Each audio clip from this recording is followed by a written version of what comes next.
Bien, après avoir vu le principe de l'ARMN qui repose sur le fait que le spin du noyau est un petit aimant qu'on peut orienter ou désorienter avec un champ magnétique externe qui est celui de l'aimant. Donc, les spins d'un atome, s'ils ne sont pas nuls, vont se comporter comme des petits aimants. Par exemple, pour l'hydrogène, il a un plus 1,5, c'est parallèle au champ, moins 1,5, antiparallèle au champ externe. Alors, on va parler un petit peu de l'appareillage. Vous voyez, sur cette image-là, celle-là, vous voyez un IRM, une schématisation d'un IRM. C'est bien une schématisation, celle qu'on a vue auparavant. Vous voyez un patient qui est allongé sur son dos. Il va être introduit dans la région magnétisée pour exciter les spins. Regardez, c'est l'énergie qui se situe dans le domaine de radiofréquence pour exciter les spins de l'état alpha à l'état bêta d'une région bien précise, soit cérébrale, soit abdominale, soit le genou, soit le pied, ça dépend de ce qu'on va étudier. C'est l'IRM, l'imagerie par résonance magnétique nucléaire. L'énergie, c'est une énergie magnétique, bien sûr, qui se situe, une énergie trop faible, aucun impact sur le patient. Il ne va pas faire mal au patient. Ce n'est pas une énergie nucléaire, c'est une énergie très faible qui se situe dans les longueurs d'onde d'environ 1 km, dans le domaine des radiofréquences, comme la radio que vous avez à la maison, ou la télé, et ainsi de suite. C'est une énergie trop faible, donc on va exciter, d'accord? Alors, on va exciter, le spin revient vers l'état fondamental, il va le faire passer de l'état alpha vers l'état bêta, il revient vers l'état alpha, et donc il va émettre une réponse qui va être détectée par un détecteur qui va l'analyser pour donner une image, d'accord? Une image IRM, une analyse IRM qui va être analysée par un spécialiste qui est un médecin spécialisé bien sûr. Le même principe, regardez ici, schématiser un appareil de RMN, c'est NMR en anglais, bien sûr. La même chose, on va introduire notre échantillon là-dedans. Il va être analysé pour donner des réponses sous forme sinusale comme ça. C'est ce qu'on appelle des transformés de Fourier. Alors, on n'a pas le temps d'expliquer trop de détails. Tous les spectromètres maintenant sont des spectromètres à transformés de Fourier. Vous avez ici une transformation faite au niveau du logiciel de la RMN pour nous donner un spectre. Voilà ici le spectre de RMN. On va revenir en détail. Bon, c'est ce qu'on a vu tout à l'heure. Regardez ici. Cette image, nous l'avons vue plusieurs fois. Un chercheur qui va placer son échantillon, il est là. Il est pris dans sa main, il va l'injecter là-dedans. D'accord? C'est un élément très très fort, s'il vous plaît. Alors, comment on prépare un échantillon en RMN? Chose que vous aurez, j'espère bien, l'occasion de faire lors de vos études, soit au niveau du master ou doctorat, surtout au niveau doctoral. Et ou dans vos travaux de recherche par la suite, ou demain, si vous aurez à assurer la gestion d'un appareil de résonance magnétique nucléaire ou d'IRM. En RMN, regardez, on n'a pas besoin, pour le proton, on n'a pas besoin de beaucoup de produits. C'est quelques milligrammes. C'est de 10 à 50 milligrammes qu'il faut. Alors, on prend ces quelques milligrammes, une trentaine de milligrammes, on va la placer dans un tube en verre, d'accord, ça c'est le tube, regardez, la hauteur c'est 18 cm, le diamètre externe c'est vers 5, le diamètre interne vers 4, c'est un petit stylo, l'équivalent d'un petit stylo, d'accord. Il faut mettre un solvant, d'accord, et on va le plonger de façon à ce qu'il tourne, il va tourner dans l'aimant, d'accord, c'est ce que vous voyez ici, il va le mettre dans cet aimant, il y a un compresseur qui va assurer la rotation, d'accord.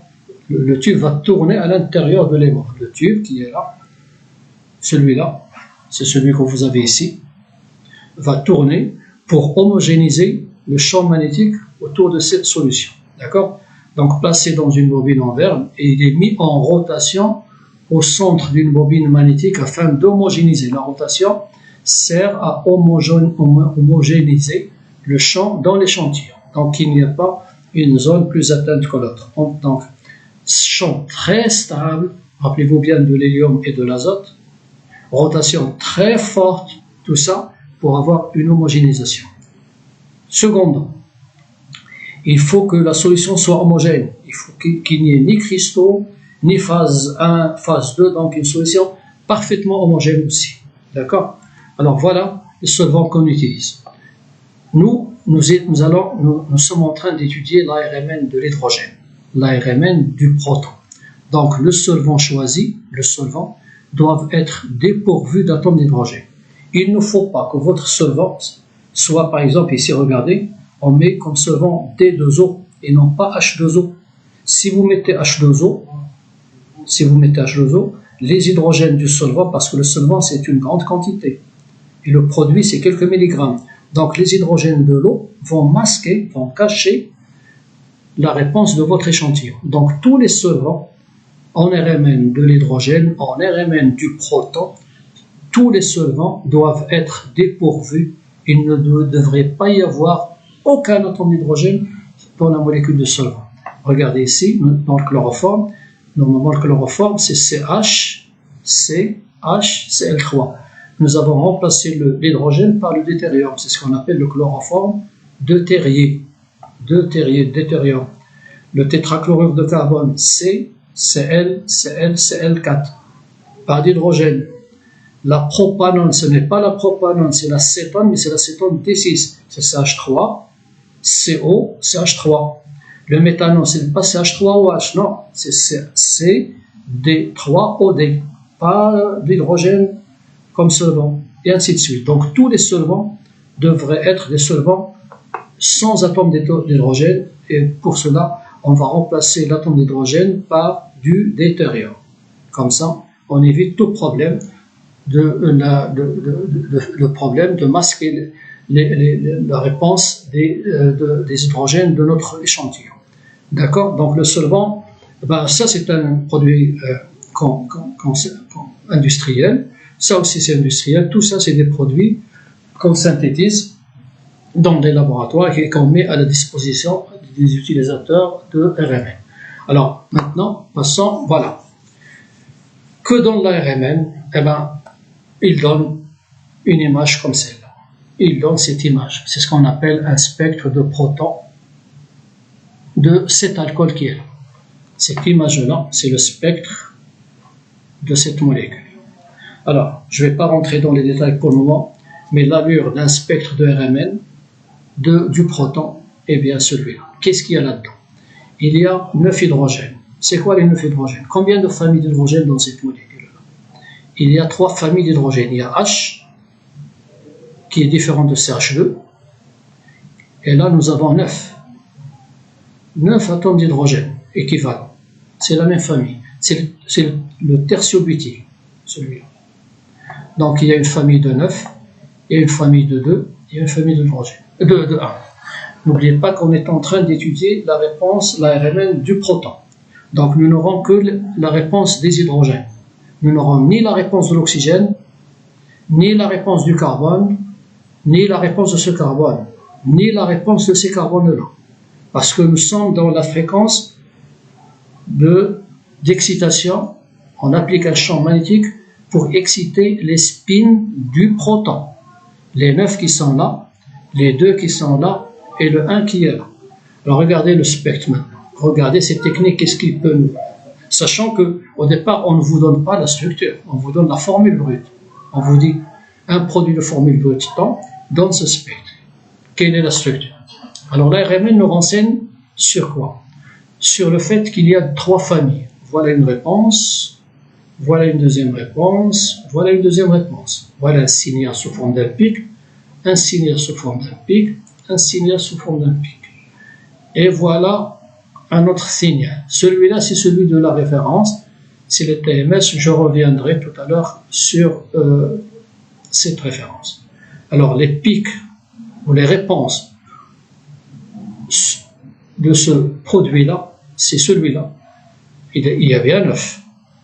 Ça, c'est la famille 9. C'est l'intégration, c'est ce qu'il y a, le nombre d'hydrogène de cette famille.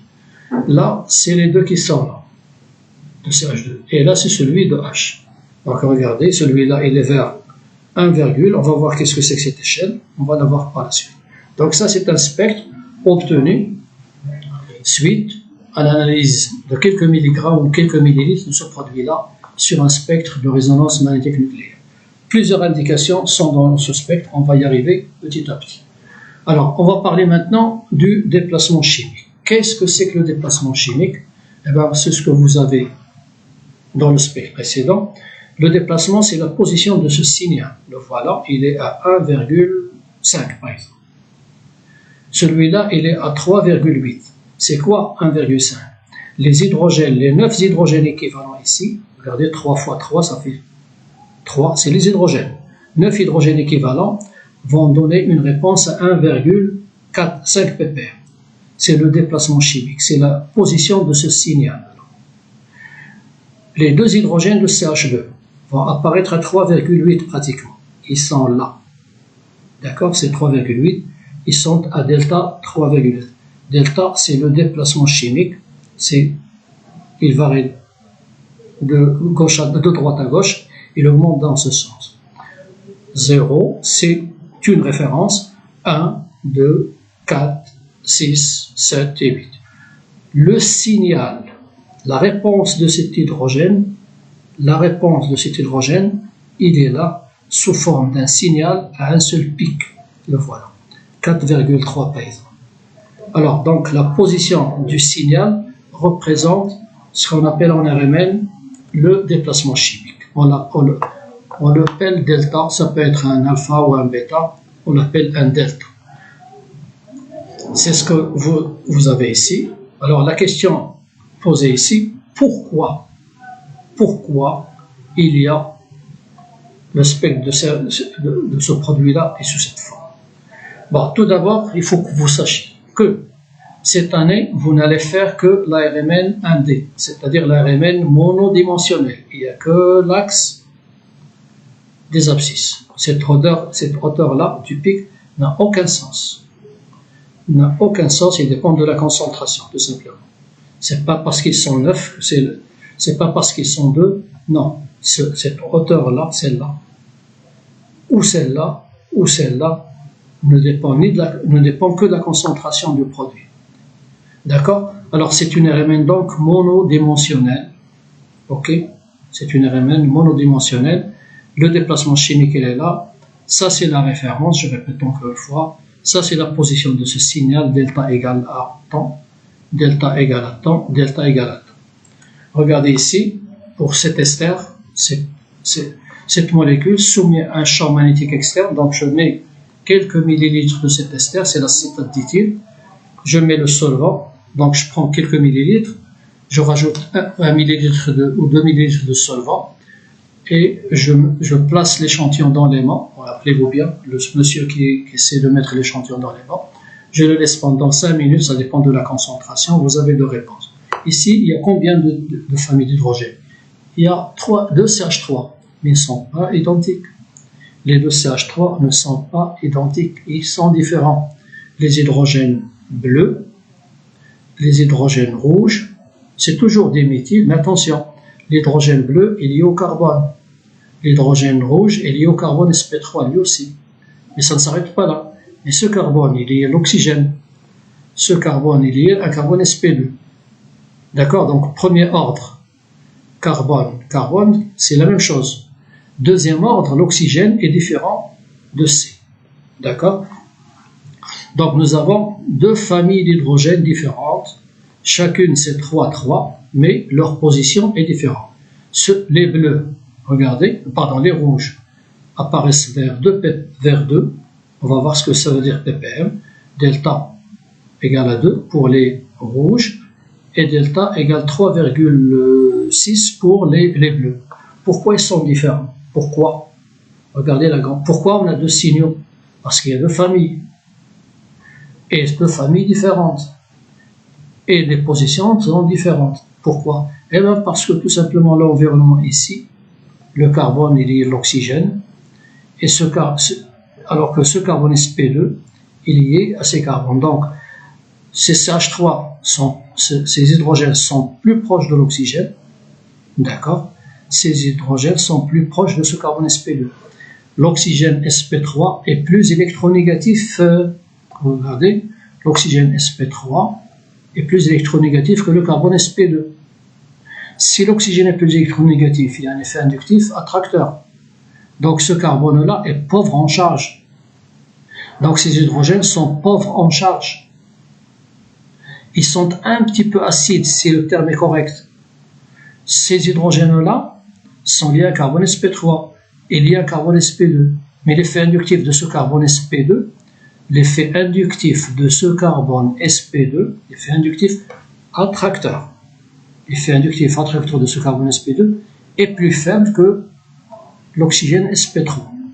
Donc ces hydrogènes-là, ils n'ont pas perdu beaucoup de charge négative. Les hydrogènes bleus sont un tout petit peu plus acides, si le terme peut être utilisé.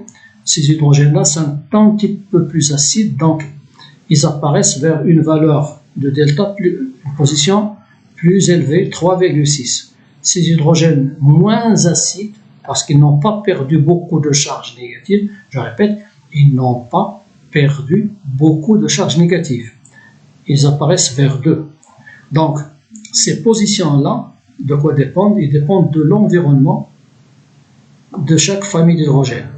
Il est lié à un carbone, il est lié à l'oxygène, il est là.